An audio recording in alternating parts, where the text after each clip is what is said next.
This world is not what you think it is. This world is not what you think it is. And here's my opinion on the flat Earth. I don't believe the Earth is flat at all, but something is up. Something's very suspicious. I feel like it's a lot like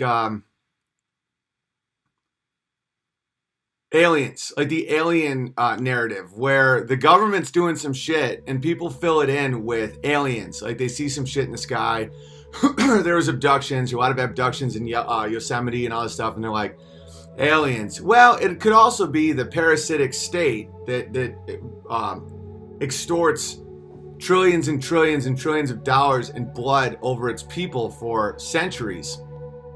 That's way, way more likely. Like this. This was the thing about flat Earth that I found that I think is very suspicious. There are no commercial flights over Antarctica. Then I kept looking, there's no flights at all over Antarctica. Then I started looking at pictures of Antarctica. There are no pictures of Antarctica. The pictures of Antarctica are composites. There is no pictures of Antarctica. No flights go over Antarctica. I don't know which three these are, but this was an attempt at showing that there are flights over Antarctica. There isn't. There's no flights over even close to the pole of Antarctica.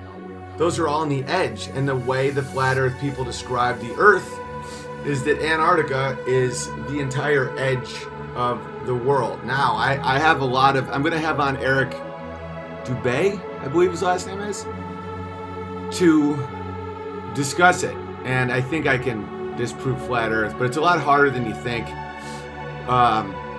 And by the way, all of science is based on questioning. So people saying like, oh, you've lost your mind by questioning this. No, I'm curious. I'm intrigued.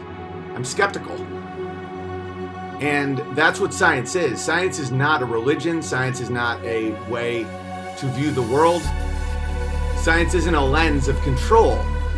And I was listening to Stefan Molyneux, who I'm friends with and I'm a huge fan of, debate a flat Earth guy, and the flat Earth guy won the debate. And that was very humbling for me. If I'm going to have on Eric Dubay, I have to like really do some research, because Stefan got really angry at the guy. And the guy was saying, there's no pictures of globe Earth. And Stefan was like, but NASA. And the guy was like, the government, Stefan. Like, you're the guy that is against the government. You hate the government. Why do you...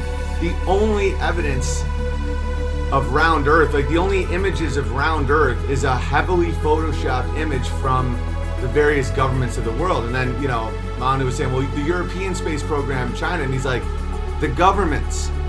After World War II, there was absolutely a propaganda campaign where the governments of the world got together and are doing some shit. And this is another thing that I find very bizarre about the flat Earth narrative, is their map is the UN map.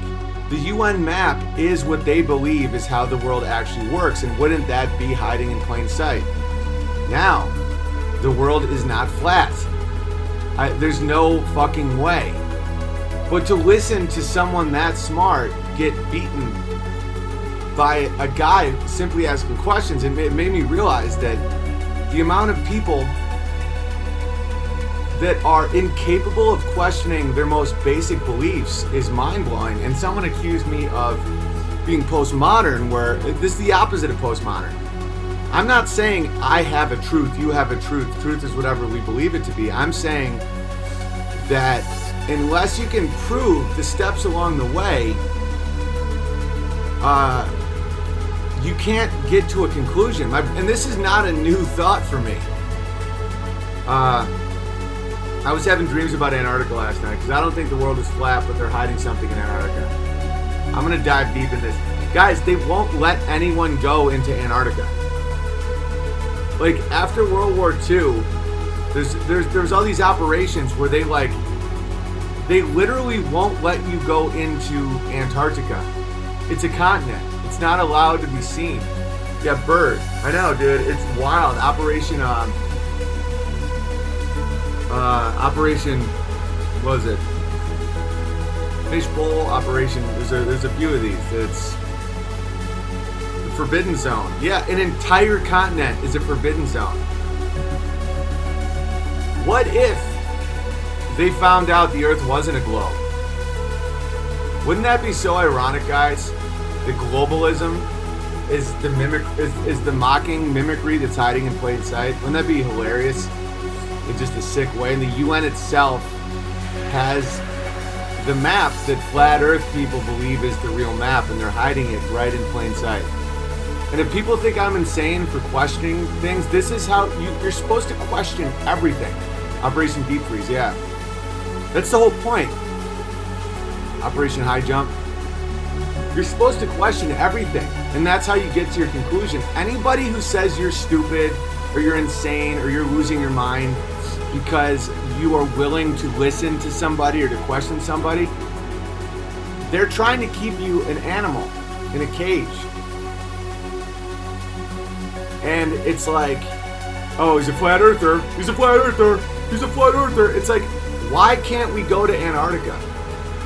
Why are we not allowed to fly over Antarctica? Why, as citizens of the world, as these assholes like to call it, why can't anyone go into the interior of Antarctica? Why? I have several reasons that I believe the Earth is a globe, and I would love to debate them and talk them through with a flat Earth guy. But that being said, it's going to be a lot more challenging than the moon landing thing. I would debate anybody about the moon landing hoax. Anybody. I wouldn't even need much prep. It's so obvious that it's laughable. I feel more comfortable with that debate than me debating that the Earth is round. And I know that sounds insane, but it's not. If you really, really look into this stuff, there's a weird amount of rebuttals for obvious shit. Well, that's another thing watching Molyneux and that flat Earth guy. The flat Earth guy blatantly won, which was surprising because Molyneux's one of the smartest people I know. The flat Earth guy was like, yeah, it was started by Nazis, Steph. He's like, it's the government. It's a foreign government operating within the United States government, funded by tax money, and you trust them? I just don't get why that anyone falls for that.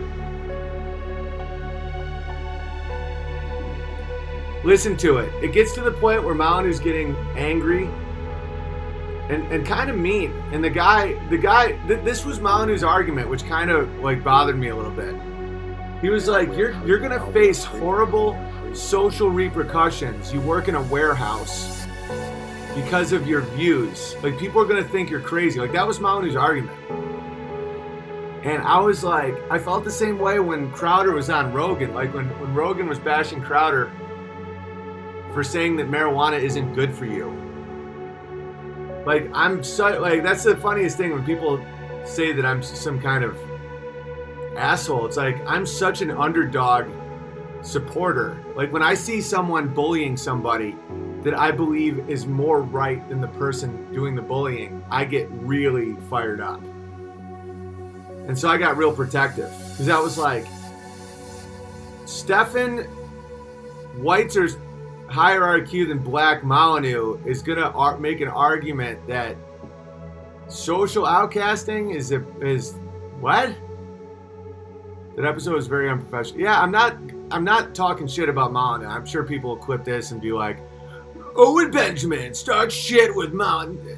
Fine, whatever you need to get your clicks, guys.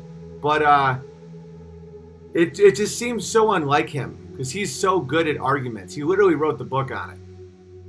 And I just, as someone who's facing a lot of social outcasting myself, I didn't like that at all. Not one bit.